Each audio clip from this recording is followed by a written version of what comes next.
Just a quick recap. What we're talking about here is developing the habits that are going to make 2023 the best year yet. The question I asked, I think we all know that the most important habits should revolve around our health and our energy. They should be at the forefront of everything, because without that, it's very difficult, and chances are you won't be here very long. I then asked a question on a scale of 1 to 10, how would you rate your current health and well-being? Dr. Bob said 9, I said 7.5, and other people here are saying all different numbers. And then the reality is, well, why isn't it lower? Not higher. It's not lower because it's important. What's it going to take for it to be more important? Is it going to be a disaster? Is it going to be a prognosis? It might be. It is for most people, unless we have a view of the future. This is what we're talking about, that you see a future that you want to create, and that's called hope.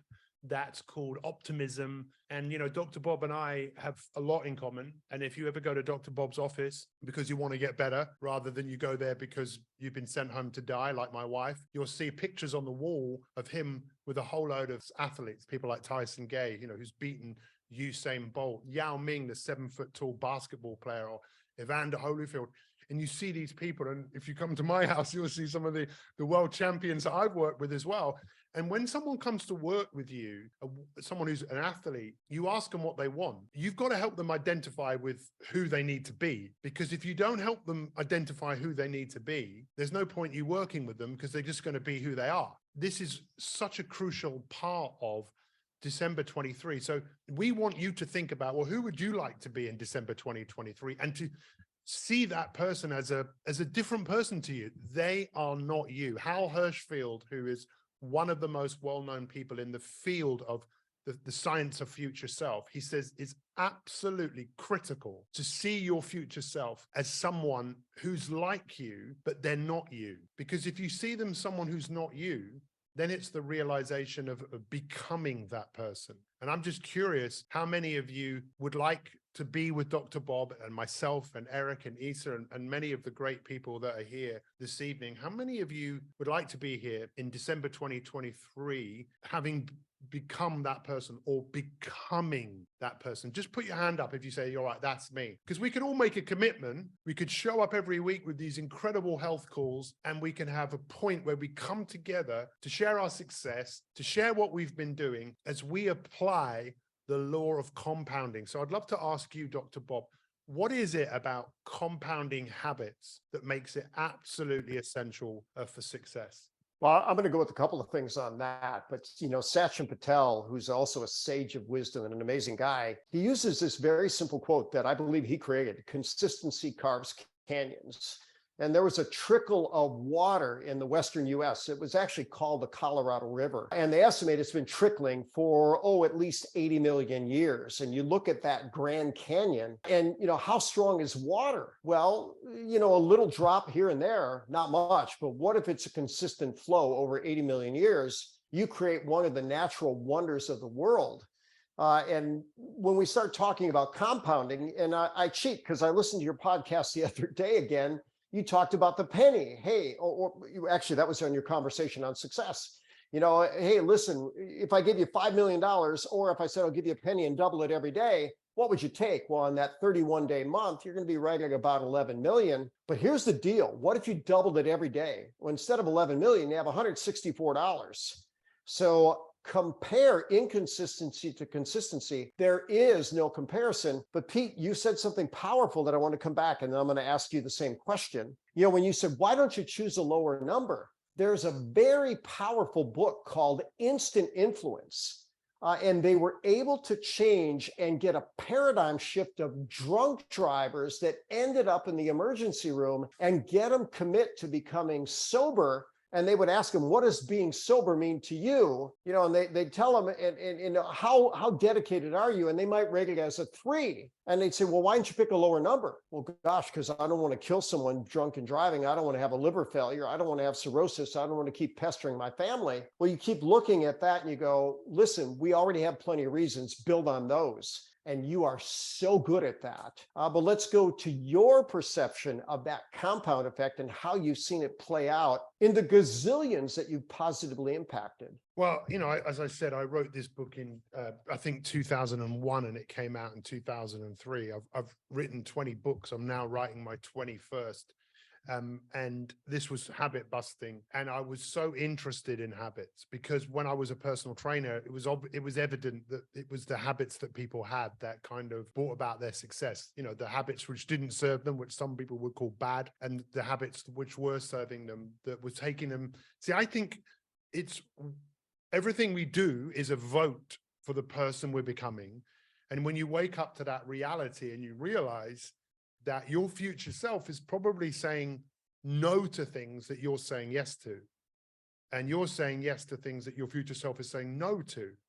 And unless you start to build a relationship, compounding never lasts. And it's so important. And it sounds like, again, a cliche, but to love what you're doing. But the point I wanted to make here is there's a term known as habit suicide. So all habit suicide is if you're getting into the habit of doing something and you don't do it for a day, you can probably get away with that. It depends what it is. But in most cases, like cold shower every day, walking at those 10,000 steps every day. And if you did it every day, or you started learning every day at a certain time, if you stopped it for a day, you probably get away with it. 2 days, you're making this hard on yourself. 3 days, that's what they call habit suicide. And I think, Dr. Bob, what would be really nice to just get your perception on this is about resistance. Because one of the things I've woken up to more than ever is how resistance plays a part of any growth.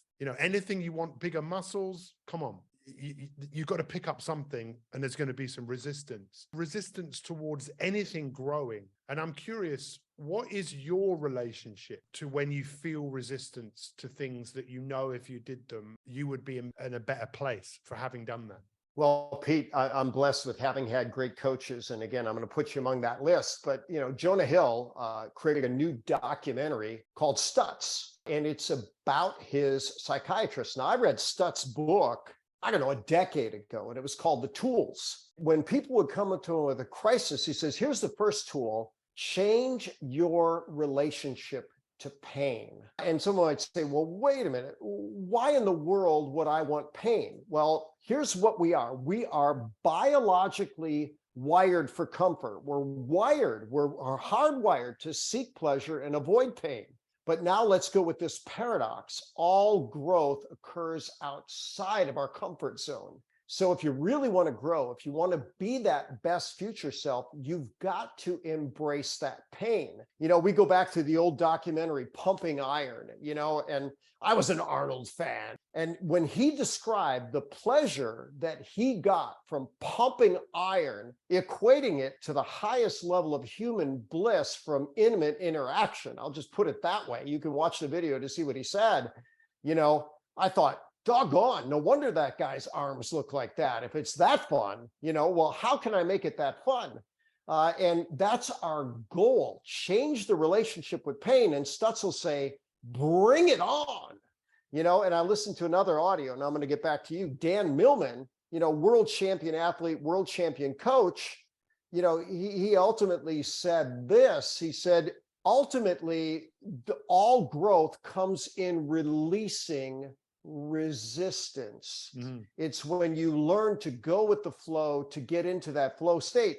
But ultimately, as Sadhguru would say, it takes a lot of effort to get to the point of effortless effort. And so, everybody's singing the same song, just with a little different spin on it so that we can hear it. And I want to hear your Cohen addict spin. So what's my relationship to pain?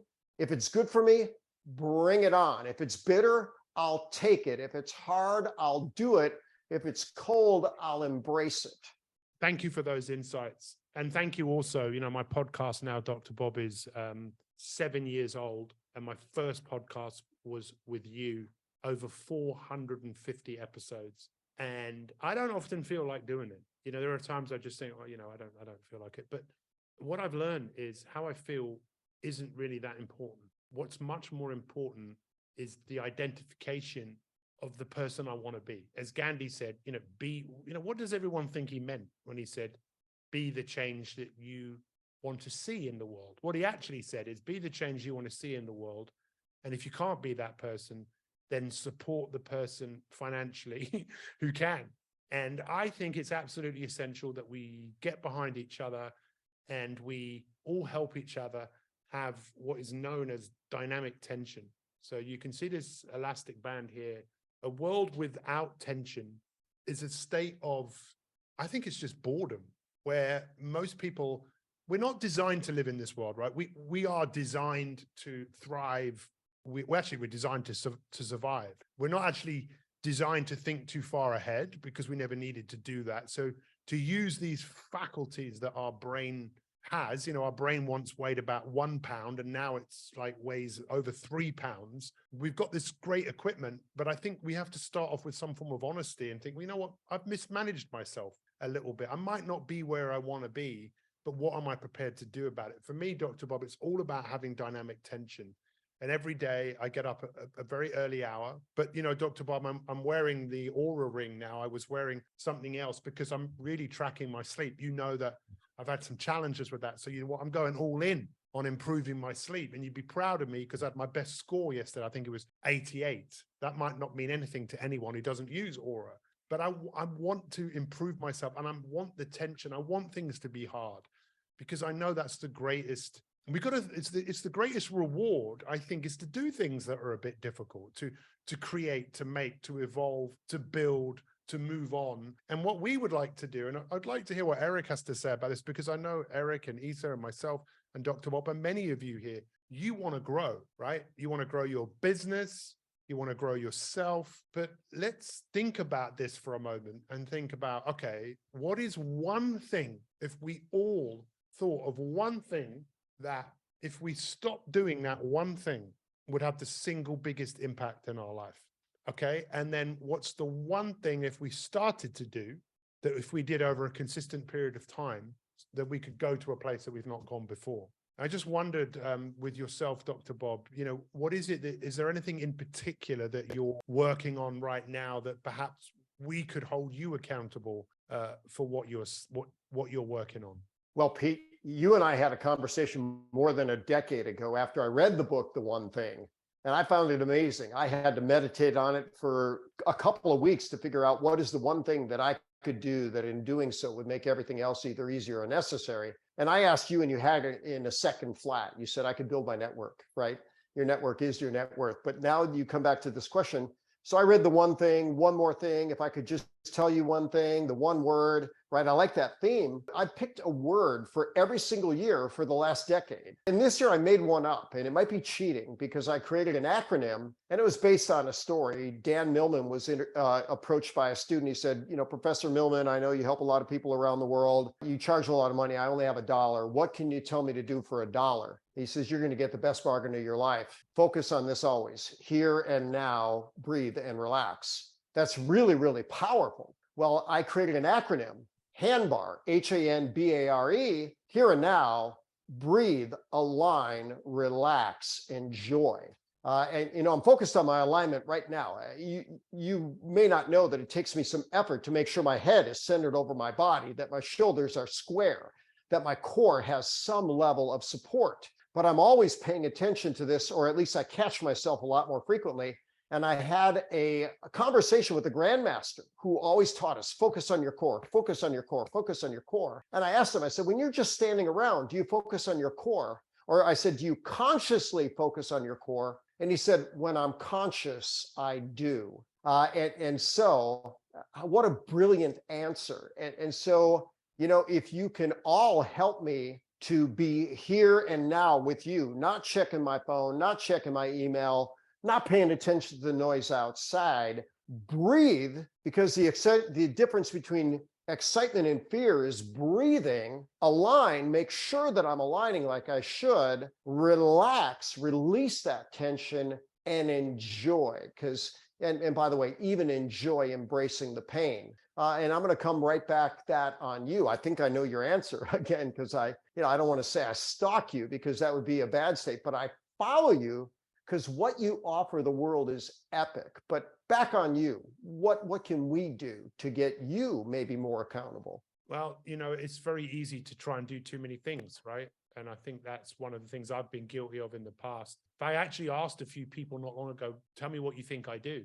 And I didn't like what a couple of people said, because I thought, that's not how I want to be seen. So I want to be seen as someone who helps people look at the future in such a way where they feel optimistic. I want to be the guy that people think that's the person who inspires people to go to a place they've not gone before, to become, their future self. And I want to be held accountable for that. That's why, we all want to be a part of your success. We are all in the story making business. And as we start to wrap this up, it's coming up to the top of the hour. We've kind of just been talking in general terms this evening, but we would love to know, what is it that you want to achieve this year? And what's one thing, just one thing, that if you stop doing it, would have the single biggest impact in your life? And if you started to do, would also have the single biggest impact in your life? Dr. Bob, I want to love and offer value this year more than any other year I've done. I want to listen to people more. I want to reach out to people more. I just want to be,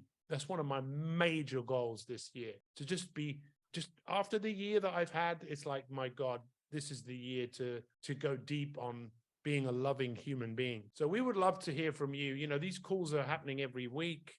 Dr. Bob, was there anything else that you wanted to say this evening? I think for maybe people that have come here this evening, just maybe very briefly, we could just touch on this, just around, what really brought us together, which was crazy, that what really brought us together, and most of the people in this room, what's brought them here is a mushroom. I mean, you couldn't make it up, really, if you were going to make something up. Can you tell us just a little bit about how you came across this, I was going to say magic mushroom, but that's probably not the right name for it. So what is it that you just want to say on that? Yeah, you know what? Let me give you the long story. I graduated engineering school on scholarship, top private engineering school, second in my class, highest starting salary. But Pete, I never felt like a good engineer. Academically, I was, but in practice, I didn't feel good about it. And here's a simple reason. I didn't love it. I just simply didn't love it. I wasn't the nerd with the pocket protector, reading Electronic Times. That just wasn't me. So I went to one of my mentors when I decided to become a chiropractor. And I said, look, I don't just want to be a chiropractor. I want to be among the very best. And I need to know, how do I get there? And he said, it's not complicated. Just learn from people who are the best. I say, okay, how do I find them? And, he said, well, the sad reality is you're probably not going to find them in school because they get paid X amount, but people in practice, they can make 10X, 20X, 30X that. And so he said, seek and you will find. So I asked, who's a great chiropractor? And I visited hundreds of these doctors. And one had the kindness to look at me and say, if you want to have a positive impact on people, he gifted me a book entitled Reishi, the King of Herbs. He said, put as many people on this as you can. So, in all my years of clinical practice, 3+ decades, every category of patient, I've used it. If you go to Reishi or Ganoderma lucidum on PubMed, 3,000 plus studies, 600, for cancer. There's so many there, but you come to realize it's a first do no harm, and in many cases have miraculous benefit. And that's how Hannah created such incredible shrinkage of glioblastoma, one of the most aggressive brain tumor people can have. Multiform. Multiform. It wasn't just one. It's like as you well know. The worst of the worst. The worst of the worst. And what did she do? But she kicked its living butt, to the amazement of all the doctors who are now writing her up as a case. But she, how epic that she did that. So Pete, when I found reishi infused in coffee and tea, the first thing I thought was, that must be lousy coffee and tea, because this is a very bitter herb. And how pleasant that I tried it. I went, wait, this is gourmet coffee. This is gourmet tea, which, by the way, has been rated the world's best organic coffee by multiple sources. So how cool is that? But very, very simply, you start talking about habits. The world drinks coffee and tea. What if we could infuse it with the top superfood where every sip gets you healthier? And Pete, I put Hannah on that. And then after she beat it, you and I had a conversation. I said, Pete, why don't we partner together in this business? And we did. And we've impacted tens of thousands, if not hundreds of thousands, on our way to millions, which, by the way, we're wonderfully compensated for that. So here's the deal. You get compensated for how many people you help and how much you help them. This is an easy way to help the masses, because you don't do it alone. You build a team. But, that's my story behind it. Loving it, sharing it, more so every day. Now, you have your beautiful wife in part because of that. There's no doubt about that. Definitely. But I mean, look, it's a story that it's a fairy tale. And there's so much in what you just said. And, I never even drank coffee. I hated coffee with a passion. I've been consuming this every day for 12 years. I have to say, I've been sick 3 times now, which I hate to say. I did have COVID in December, but apart from that, you know, I'm in amazing shape, and it is one of the most consistent things that I do. And if you haven't tried Ganoderma and you haven't tried it in tea and coffee, you can take it on its own. We have it in supplement form as well. That's one simple thing you could do. And I think that's not a bad place to start. You know, Tony Robbins says take massive action. I don't think massive action is where it's at. I think where it's at is take little action every single day, then it becomes massive over time. And if you've been invited here today and you want to find out more, then please reach out to whoever invited you here. We have so many resources that we can share with you. But, you know, Dr. Bob, I told that story once again yesterday, I think, about, you know, thousands of years ago. If you were caught with the mushroom and you were not in the Chinese royal family, first offense, they chop your arm off. Second offense, they chop your head off, because it was reserved for the emperors, because of the mistresses that they had, and anything in nature that was powerful, it was going to them first. But now it doesn't work like that. This is available to all of us. I really appreciate everyone that came here this evening. If you have any questions or anything you want to share, then please reach out to myself or Dr. Bob. I've just put a link to our app. It's absolutely free. It's called Stop One, Start One. Just have a look at it if you want. You know, you don't have to do anything. But Dr. Bob, thank you so much for your time this evening. Can we please give it up for Dr. Bob? I'm sorry that we don't have any time for questions, but when are you back, Dr. Bob? When is your next call? Well, it turns out 6 p.m. Central Standard Time. Tonight, I'm going to do a similar version, which you've inspired to better. Every Tuesday, I do an Ask the Doctor. I'll replay it on my YouTube channel. But ultimately, you know, I'm committed. You know, I had wonderful sages of wisdom help me with my branding. You know, you're helping everybody be their best future self. I am too, but in a different way. I like to see that I'm all things health, happiness, and success, and in that order. And while we're on happiness, understand that, you know, it wasn't too long ago that the definition of depression was this: the inability to construct a future. You know, that would be quite depressing. But then with what you're offering the world, hey, not only can you create a future, it can be near infinite. And remember, team, together, everyone achieves more. You know, you and I and Eric and Isa and, you know, at this point, 25,000 other people are working together to make the world better. And here's what I can tell you: it's beautiful. It's beautiful to be part of a system that adds so much value to so many people in an easy way. I love you. This is my mantra for the year, my friend. Pain pushes, vision pulls. Pain pushes, vision pulls. Let's be pulled by a vision of a better future. Thank you to everyone.